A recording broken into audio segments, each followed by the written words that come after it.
Hello and welcome to the Astranti pre-scene analysis video series for the November 2017 strategic case study on luxury watch manufacturer Steelcast. So before we begin, I'm just going to start by telling you a little bit about myself and a bit about how we are going to approach the pre-scene and the things we're going to be looking for. So my name is Peter Steffer. I am the director of CIMA here at Astranti. I've been with the company since 2013, and during that time I've written and marked many of the mock exams that we provide, and I've also written mocks for other tuition providers.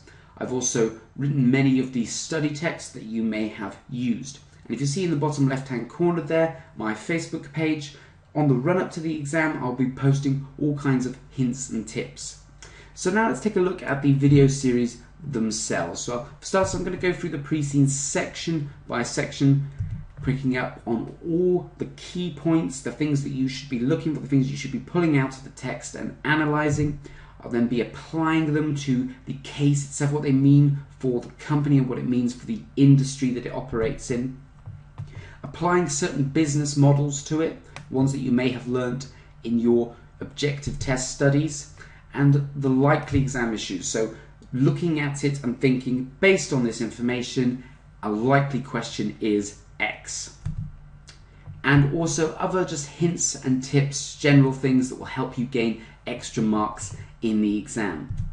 I'll then go on to my strategic analysis video, which will be taking the pre-scene as a whole and summarizing it and applying it into lots of different key business models and key business theories before rounding up with my top 10 issues. So these are the most likely things I think are going to come up in the actual exam. So how's it going to work? As I said, I'm going to go through it section by section. I'm going to assume that you haven't read the pre-scene. I'm going to assume that this is all new to you and we are going through it together for the first time. And what I'm going to do is I'm going to ask you to make notes yourself. So I'll stop the videos at the start of each one and ask you to make notes on a certain number of pages, and then we'll go back and review it together. And as I've said, at the end we'll go through a full strategic analysis and top 10 issues. So first of all, some key things that you should be aware of. Now, the pre-scene is the context of the exam. It's the context of the company that is being examined. The background information, as it were. So once you've read the pre-scene, this should all be forming a foundation in your mind. And when you go into the actual exam, all the unseen questions that come up in the actual exam, you should be answering them based on this base context from the pre-scene. But it's worth noting that you shouldn't write anything based on the pre-scene. And that's because you're not necessarily going to be tested on something that's in the pre-scene. You'll be tested on the unseen material that you are given in the exam. If that unseen material is nothing to do with the material in the pre-scene, then you shouldn't be using the pre-scene material to answer the question. You must always use the unseen material.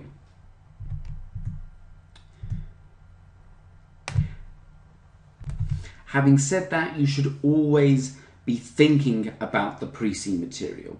Now, you're given this in advance for a reason. You're supposed to learn it and you're supposed to gain as much understanding as you can about the company so that you can use this information in the actual exam. Now, the first page of the pre-scene looks very much at the role that we are playing, the role that you are playing when you are sitting your exam. It starts by saying that you, or we in this case, are a senior manager in the finance function at Steelcast, and we report directly to the board and advise them on special projects and strategic matters. Now, if you look at the CIMA documentation regarding the role that you play at the strategic case study, it's very much a reflection of this. We have to look at who we are reporting to, and that will affect the kinds of responses that we are writing in the exam, the kinds of things that we need to be thinking about.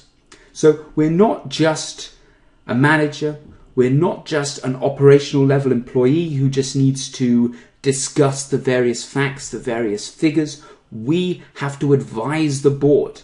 Therefore, we cannot just be presenting them with the information. We need to be compiling it into comprehensive and justified recommendations.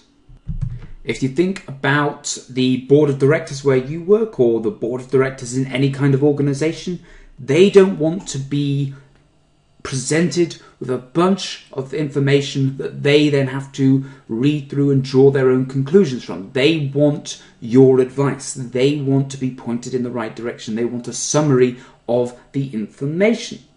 And this also plays into the role that CIMA has designated for the strategic case study. And within this, we can't just be looking at the bare facts, the bare points. We also have to think about the bigger picture. We need to think about the strategic implications arising from your various E3 topics. We have to think about the risks that could affect the organization. Yes, this particular project sounds like a good idea, but what are the long-term risks to the organization? And we also have to think about the various F3 topics as well, such as the impact that this may have on the company's share price, the impact that it may have on our particular financial strategies. Do we have enough money to afford this particular project? Can we afford it? Will we have to raise additional finance? What are the long-term implications of raising additional finance as well? And this is how you add that additional depth to your answer. Once you have considered the particular project or the particular question that you've been presented in the exam, you need to bring up these particular factors, F3, P3 and E3, and that's how you get your integration marks, by tying all the various different theories together, realizing that something relevant to the financial strategy, such as a suitable amount of buffer income in your cash and cash equivalents, to whether the potential storm of negative cash flow also has an impact on the company's risk and also has an impact on the company's strategies, its strategic implications for the future. And it's also worth noting here, where it mentions special projects, that may also include various project management techniques that you will have learnt at E2. Now, it's unlikely that you will be tested rigorously on topics and subjects from E2, but it's also worth noting that CIMA considers everything that you will have learned up to this point to be assumed knowledge, and therefore it is fair of them to perhaps assume that you will know your E2 subjects still. So that's a very brief overview of the role in which we are playing. And the second sentence talks very briefly about the organization. So the company is based in Highland, where the currency is the H dollar. Now, whenever you see something about a particular currency, you should be thinking about economic factors, perhaps from your Pestel analysis. And this also ties in with political factors as well, because of course the government of Highland will do things that will have an impact on the dollar. Currencies should also make you think about imports and exports and exchange rates and the risks that can befall the organization as a result of increases or decreases in the H dollar. And again, this ties in with politics because it also depends on the relations between the Highland government and the governments of other organisations. If there are particular governments that the Highland government does not get along with, then that may affect the ability to export into that country, or for organisations within those countries to import into Highland.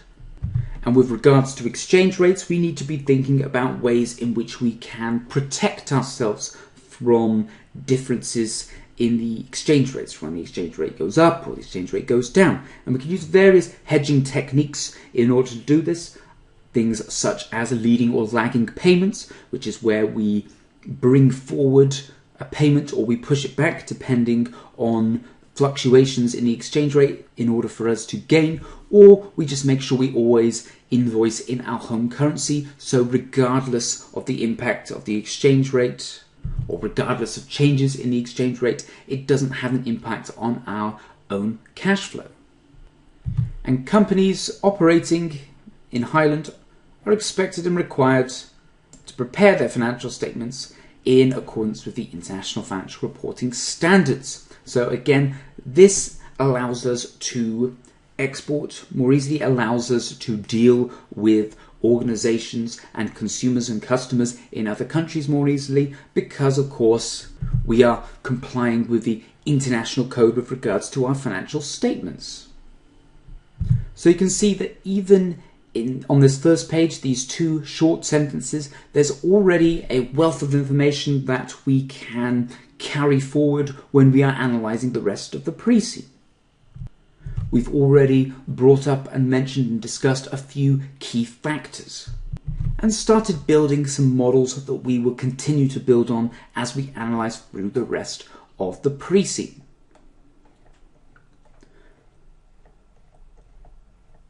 So we'll move on to the second page now, which talks all about the company background, talks all about Steelcast's beginnings, its growth and its incorporation, right from the very beginning up until the point we find ourselves, or the company finds itself in today.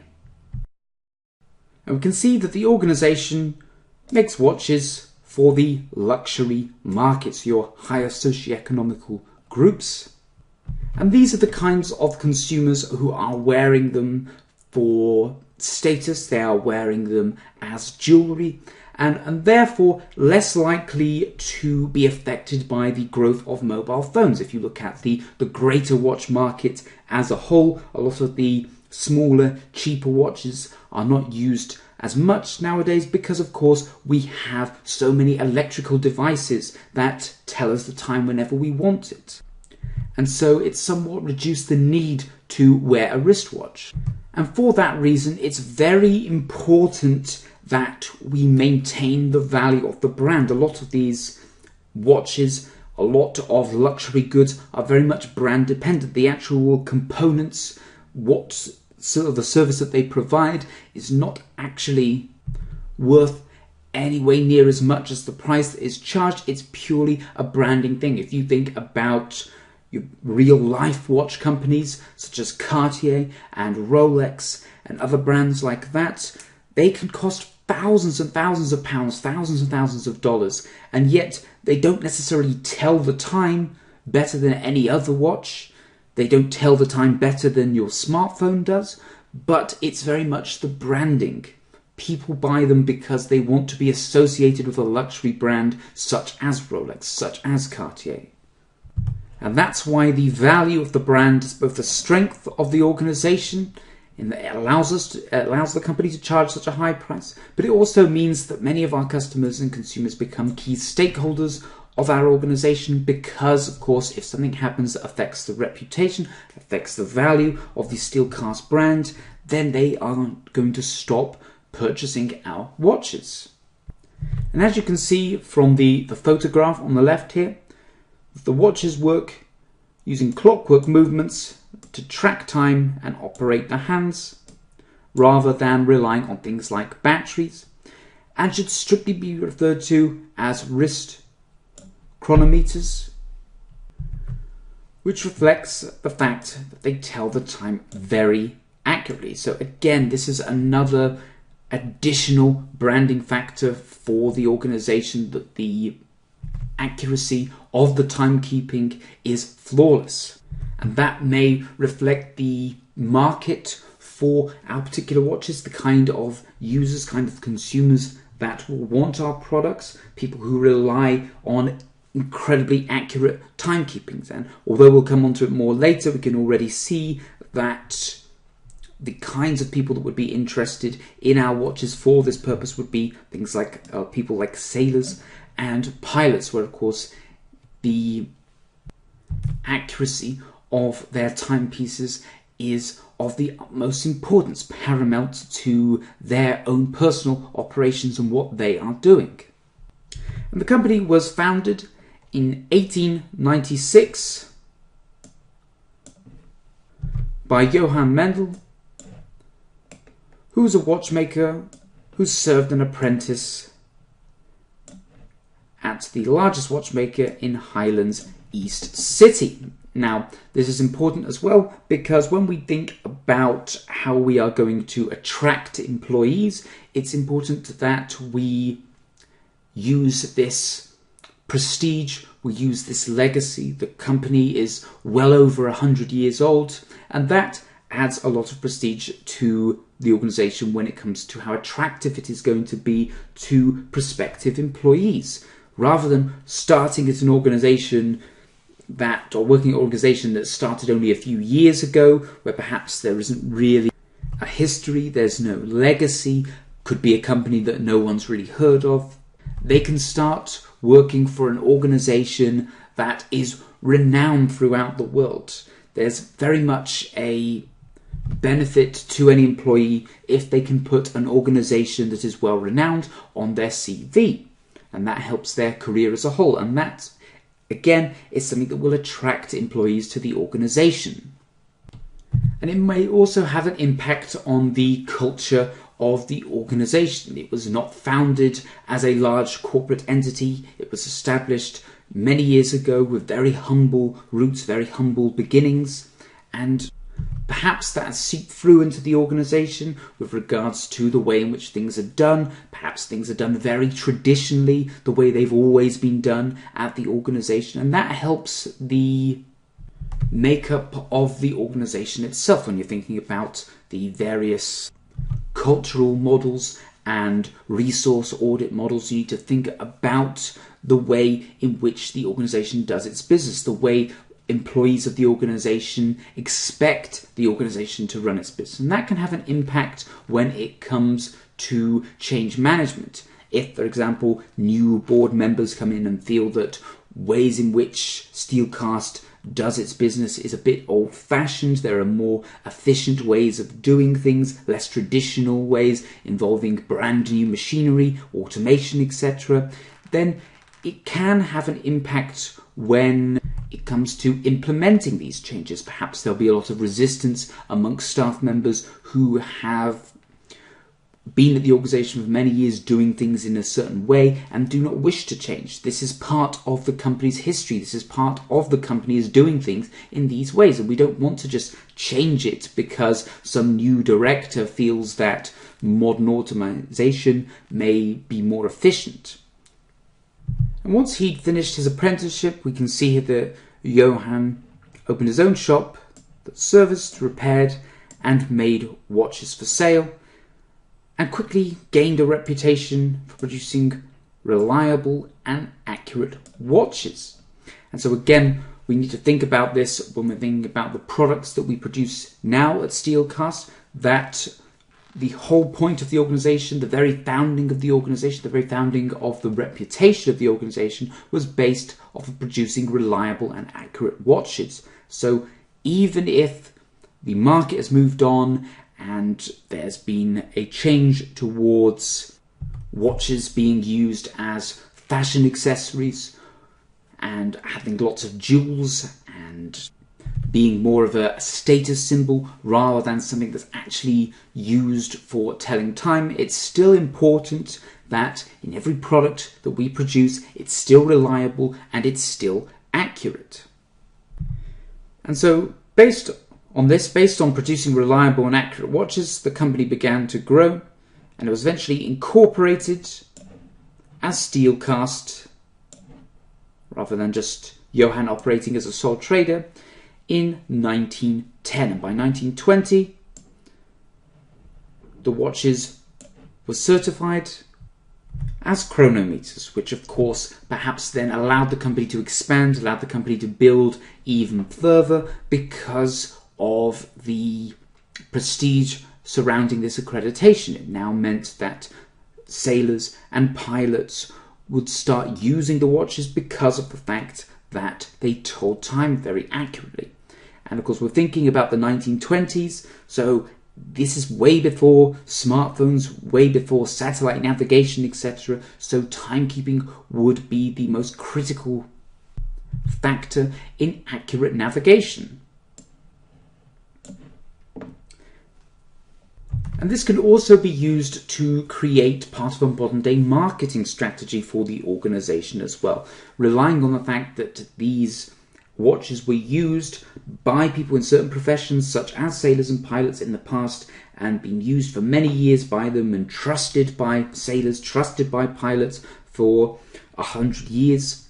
If you look at certain watches that Rolex produce, which again was a company started at a similar time and were popular with sailors, were popular with pilots. They even have watches called things like the Yachtmaster, a watch designed for sailors, or at least plays up to the fact that the watch could be effectively used by sailors, particularly given that sailing, whilst it's not as large and common a profession as it perhaps was in the past, it's still a very popular past and very popular hobby amongst certain groups of people, particularly people in higher socio-economical groups, who of course are exactly the kinds of people that Steelcast would be looking to sell to. And the company capitalized on these strengths as it began to grow, as it continued to grow, and moved into other fields such as sport, other types of profession, other industries where accurate timekeeping is very important. And by 1924, it had created its first chronograph. Now, a chronograph is a watch that has additional dials, just like the ones on the picture on the left-hand side here, that detail other things, such as dates and also stopwatches, which of course would be very useful in sporting events. If you're looking at the Olympics, you're looking at events like that where timekeeping is incredibly important. Again, we're looking in the past rather than in modern times, where the only form of timekeeping available would have been on a wristwatch. From a business perspective, we can also look at these various different additional facilities of the watches as a potential for diversifying the products as well. We can produce different types of watches for different uses. And if you think about your strategic models, we think of things like Porter's generic strategies. It's a way in which we can create a watch that is different, a watch that is diversified, a watch that provides a use that no other watch provides. And we can see evidence of that here, given that chronographs still account for a significant proportion of Steelcast's revenue. Now, it hasn't told us exactly how much of the revenue they provide the organisation. Perhaps we'll be given more information about this later in the pre-seen or in the unseen exam, but whenever you see information about different products providing different amounts of revenue, you should be thinking about possible product level strategies, such as divestment. If there are particular watches that we produce that just aren't selling very well, particular chronographs that we're producing that just aren't selling very well, could we perhaps divest these particular models, and the money that we put into creating them could then be moved somewhere else to perhaps produce a new product line, go into research and development for a new type of product, or perhaps just used to produce the more profitable, the more popular models at greater capacity. And even though the organisation has been around for well over 100 years, and of course there have been many changes in the watch market in that time, many changes in technology in that time, all Steelcast products are still made using mechanical clockwork movements, and no switches, no movements in the organisation at all to digital or to battery powered. And so this could be one of the core principles of the business, or the core components of any Steelcast product. Perhaps if the exam suggests that we could save money by moving to battery powered watches, or suggests that there is a market for digital watches that Steelcast is not taking advantage of, we can perhaps look at the company's history, look at the company's principles, and say that perhaps this doesn't tie with our strategy, because part of our business is to produce these mechanical clockwork watches. And so perhaps if you are pitched such an idea in the exam, you could say that this would have an impact on our brand, it would have an impact on our strategy. Yes, we could save money, but people perhaps come to us, consumers purchase Steelcast products because of the fact that we use these very accurate upmarket mechanical clockwork movements. The next section talks about the types of watches that we produce, how expensive they can be, and who purchases them. Now, as expected, they are very expensive, and they're purchased by people who wish to be associated with leading luxury brands. The cheapest watch that Steelcast produce sells for $2,500 and the most expensive one sells for $26,500. So not your usual run-of-the-mill watches that everyone has. The consumers, the people who purchase Steelcast products, buy them because they are expensive, because they are exclusive, because they are luxury. And also, you can see here that we are one of the world's leading brands, which again brings me back to what I was saying on the previous page about exports, about exchange rates, in that we obviously do trade all over the world because we are one of the world's most luxurious brands. We're not just a company that operates and sells exclusively within Highland. There are wealthy individuals all over the world who wish to purchase Steelcast watches. And also, as further vindication of my comments here about saving money by switching to batteries or digital, the customers for Steelcast watches are people who rely, or some of the customers at least, are people who rely on having an accurate watch. And it's given as an example here of military officers prefer to wear mechanical watches rather than quartz watches based on battery power, because of course there's always the risk that a battery could fail. Now, many times they last for years, but once they failed, they cannot be restarted without being replaced, whereas a mechanical clockwork watch will always work provided it is used regularly. And in addition to being functional, Steelcast watches are also designed to be stylish as well, and there is a thriving collector's market for old Steelcast watches, especially when they have been previously owned by someone famous. And so this also ties in with marketing strategies, it ties in with brand association, with sponsorship as such, given that we know that the products that we produce, the people who purchase the products want to be associated with wealth, they want to be associated with luxury, with high quality, and given the fact that we know there is particularly a high market for watches that have been owned by someone famous, or perhaps as well watches that have been worn by someone famous, even if it's not the same watch, that also gives us ideas about marketing strategies. Should we be looking to sponsor certain celebrities to wear Steelcast watches? Should we perhaps be working with certain celebrities to produce a range that bears the name of that particular celebrity? A bit like how a producer of golf clubs and golf accessories would work with a famous golfer to produce a particular range with that celebrity, that golfer's name attached. And the company background page concludes by informing us that Steelcast was listed on the Highland Stock Exchange in 1982. So of course we are a public organisation rather than a private company. That means we will have to comply with additional regulations. Perhaps there will be more governance factors that we must meet, governance requirements that we must meet.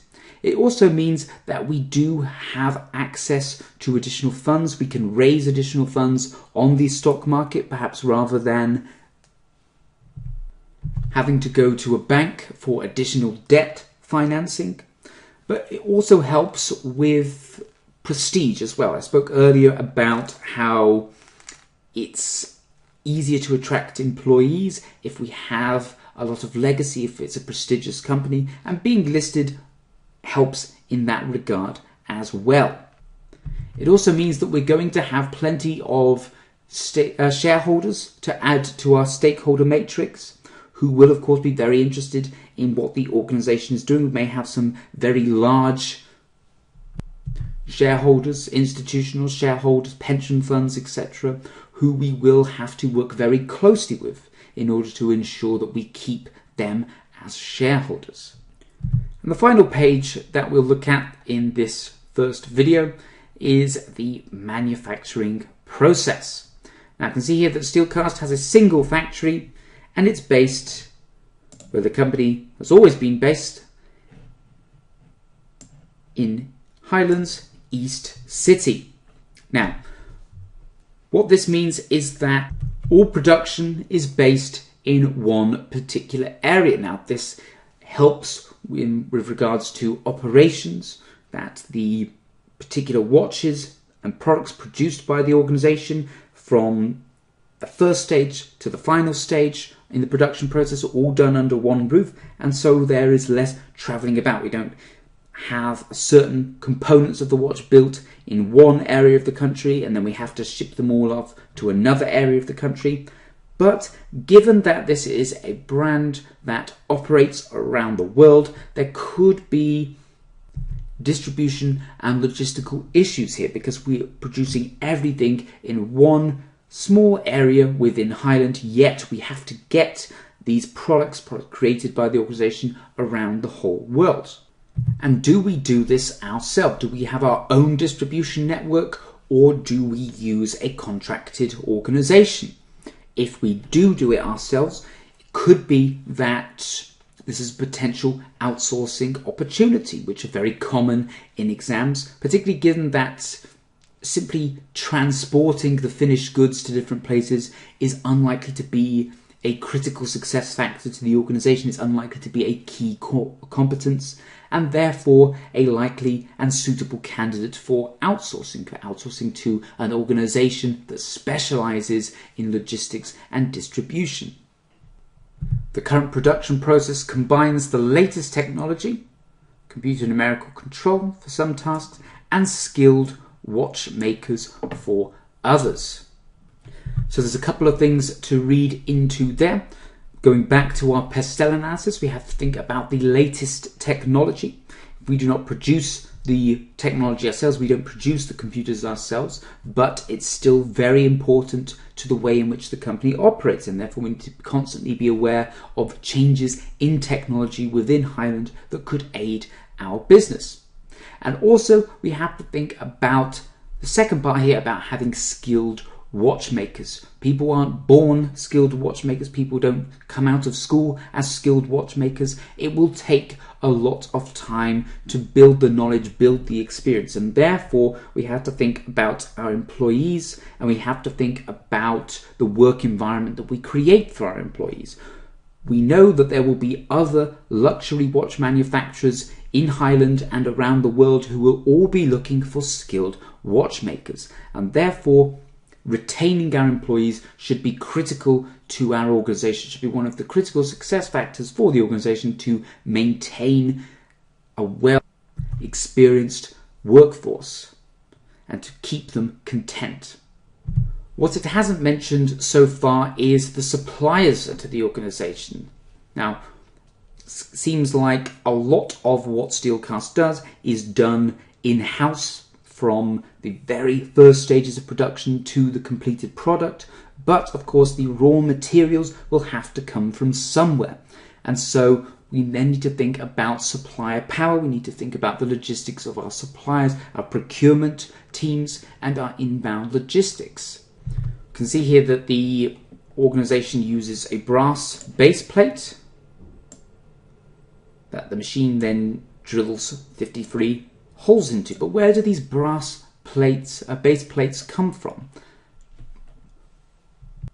There will have to be a supplier of brass, and then do we cut the brass ourselves, or is that done by the supplier? If there is one very large supplier of brass to all the different organisations in Highland, then that supplier is going to have a lot of power, because we need that brass to create our watches, and therefore we need that supplier to supply those watches.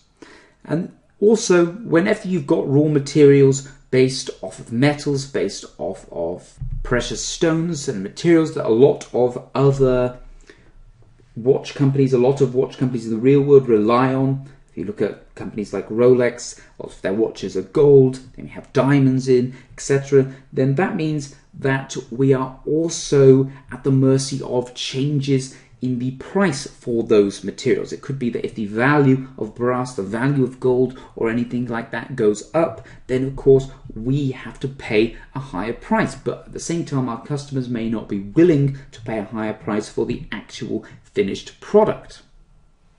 So that is a risk for the organization. That's a threat to the organization, that the prices of raw materials, the prices of precious minerals and metals may increase.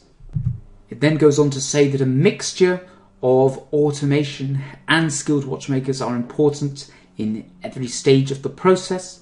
For example, it talks about how the drilling of holes in the base plates is more accurately done by a machine, but other aspects, such as fitting the various gears, is better done by a skilled watchmaker.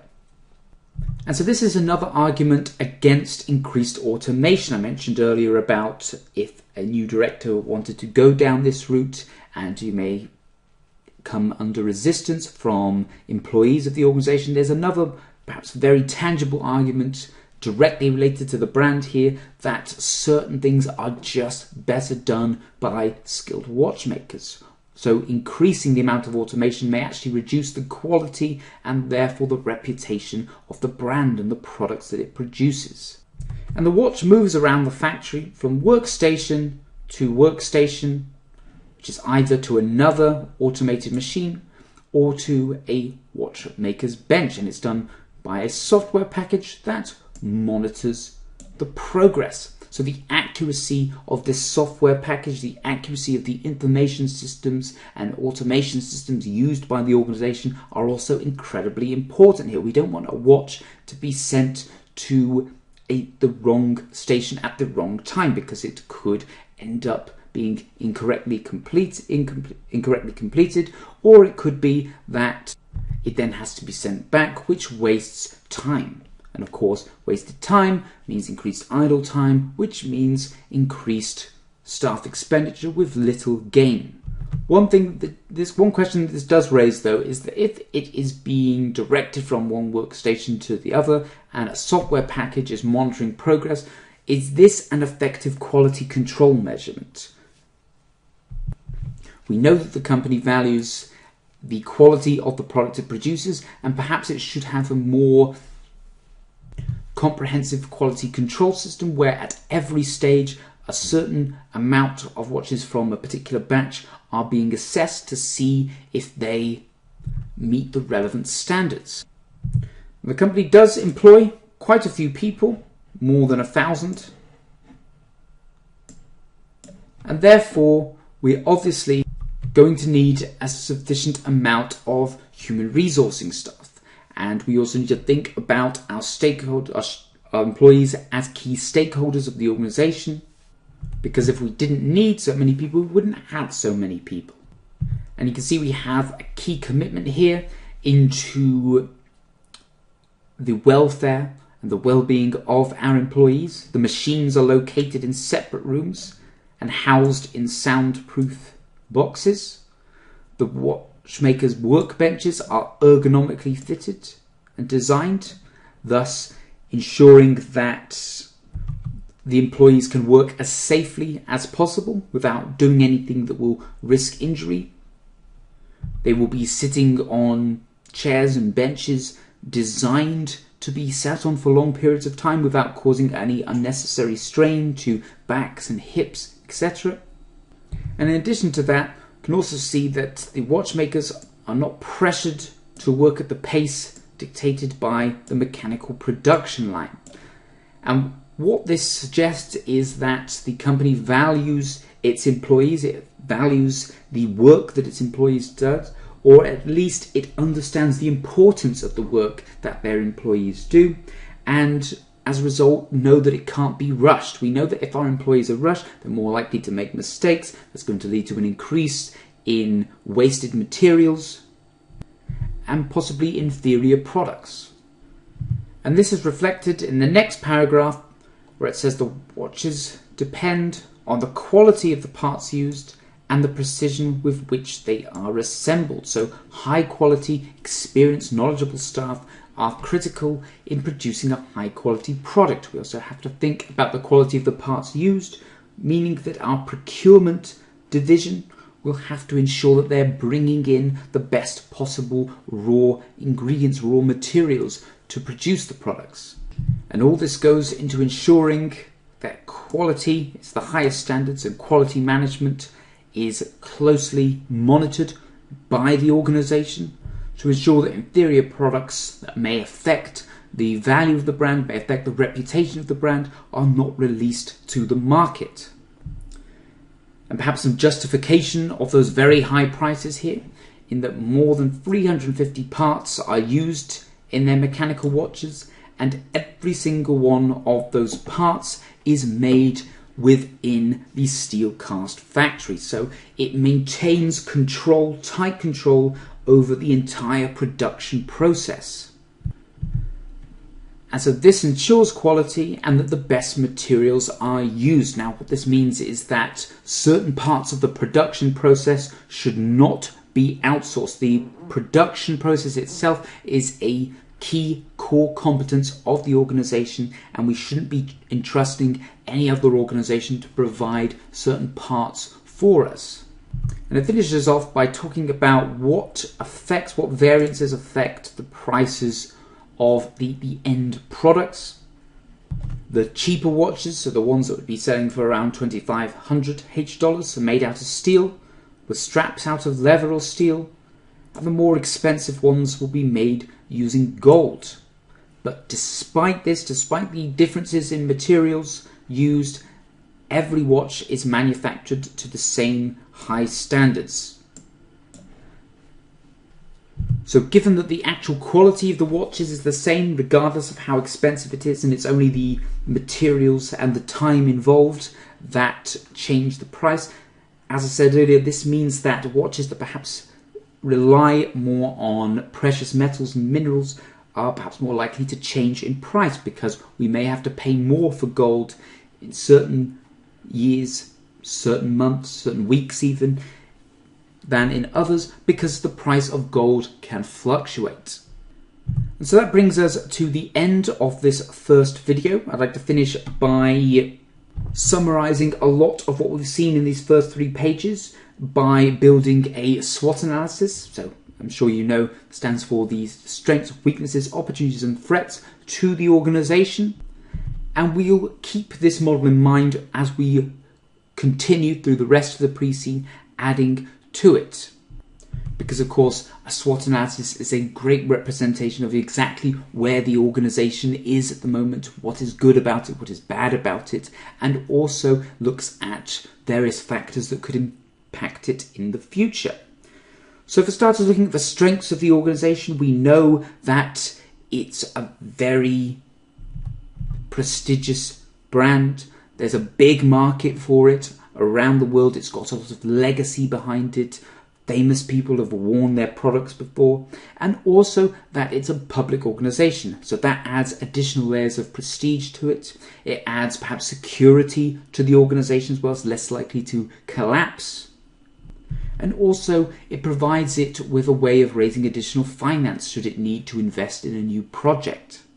The weaknesses to the organization have not been quite as defined as of yet, but we can infer a few potential weaknesses for the company, such as perhaps a lack of ability to diversify in its products. It has several different models that have some different features, but where is the limit on these features? The company as a whole is not diversified as well. It only produces watches. So if something were to happen to the luxury watch market, then that would have an impact on the business as a whole.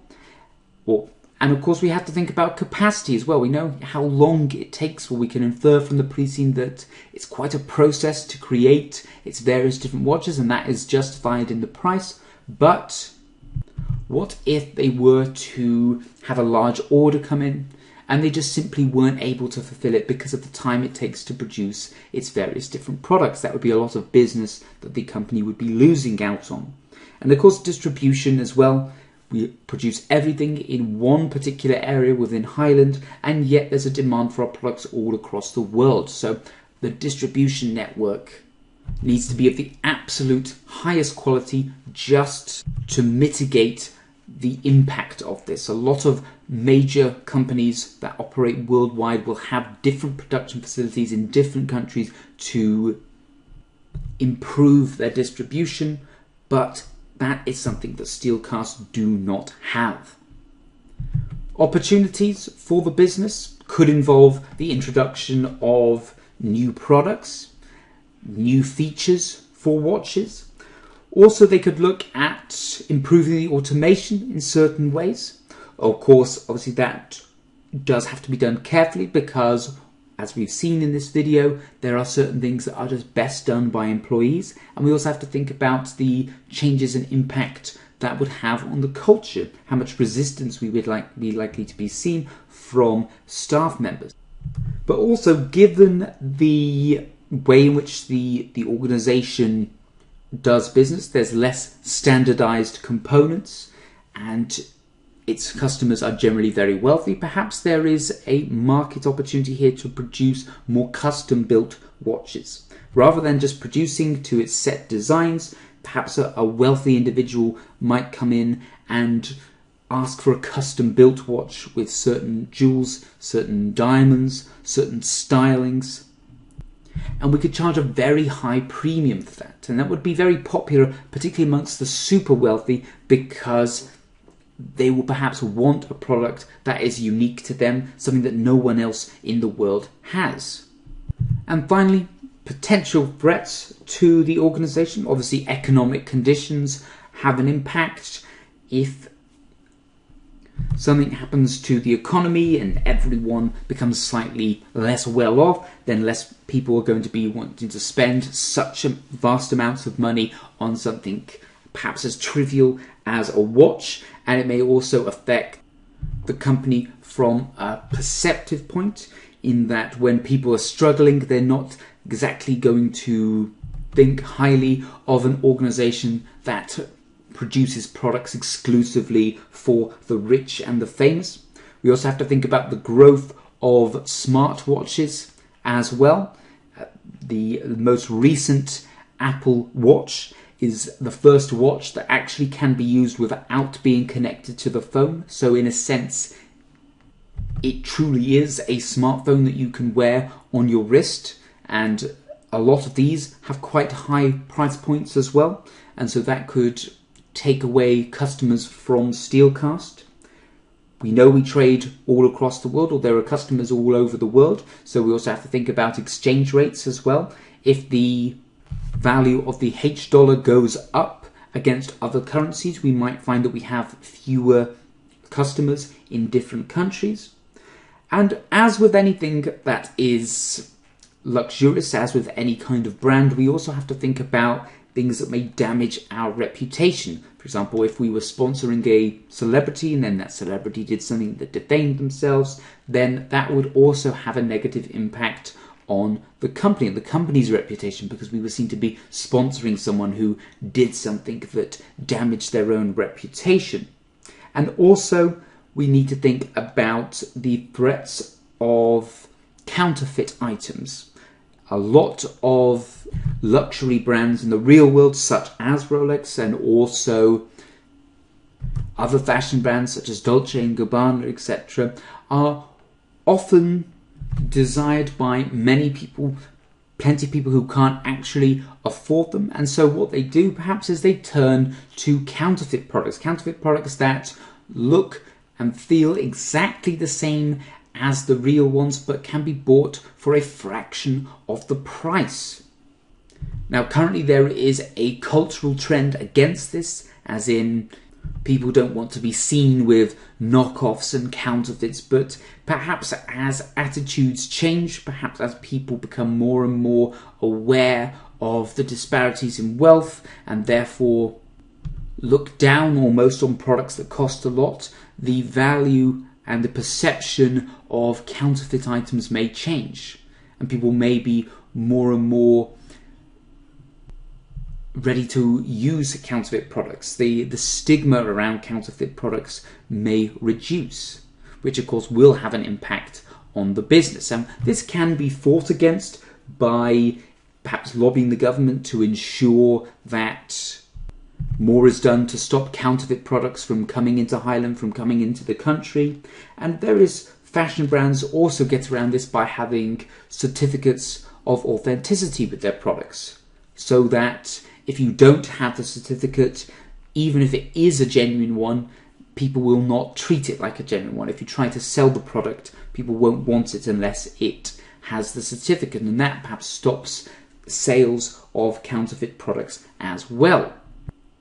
For example, in the United Kingdom, if you go into a jeweller's with a counterfeit bracelet or a counterfeit watch, the jeweller will actually inspect it as they are changing. Perhaps you're going in to have the strap changed.